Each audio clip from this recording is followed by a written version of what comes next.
Édito politique d'Antonin André. Bonjour Antonin. Bonjour Thomas. On en parlait dans le journal d'Hélène. La Syrie s'invite dans la campagne présidentielle avec le carnage aux armes chimiques qui a été perpétré avant-hier. Attaque imputée au régime de Bachar el-Assad. Bachar que certains parmi les candidats considèrent comme un allié dans la guerre contre Daesh. Oui, c'est la colère d'Alain Juppé qui rappelle les candidats à leurs responsabilités. Les tenants de la réelle politique, écrit-il sur Twitter, vont-ils encore nous expliquer que le régime de Bachar el-Assad est un partenaire fréquentable ? Principal visé naturellement, François Fillon, qui défend l'idée d'un dialogue avec Bachar el-Assad, une position qui lui a d'ailleurs valu de recevoir en retour le soutien du dictateur syrien en janvier lors d'une interview donnée à des médias français. Mais François Fillon n'est pas le seul.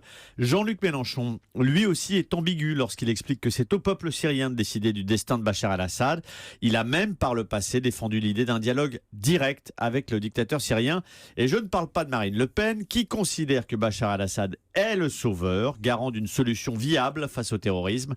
Pareil pour Nicolas Dupont-Aignan, qui défend la légitimité du boucher de Damas. En revanche, pas d'ambiguïté ni chez Macron ni chez Hamon. Il condamne le régime syrien. Alors oui, Bachar el-Assad devra répondre de ses crimes. C'est un dictateur, il doit partir. Pour Emmanuel Macron comme pour Benoît Hamon. Mais eux aussi sont pris au piège de la hiérarchie de l'horreur. Emmanuel Macron l'a redit hier, la priorité c'est d'éradiquer le terrorisme islamiste qui est une menace. L'ennemi de la France, c'est Daesh. L'ennemi du peuple syrien, c'est Bachar el-Assad, complète Emmanuel Macron. Une séparation qui illustre sa prudence. Pourquoi ? Bien parce que la réelle politique dont parlait Alain Juppé est en l'espèce liée à la campagne électorale.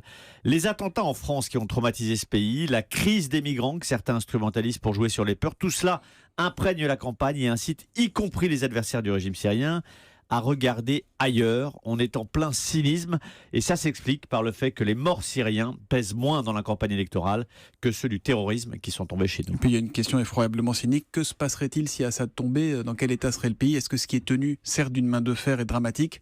C'est en tout cas le raisonnement de certains. Un chaos à l'irakienne. Merci beaucoup Antonin André. Je ne défends absolument pas le régime syrien en disant ça, que les choses soient claires.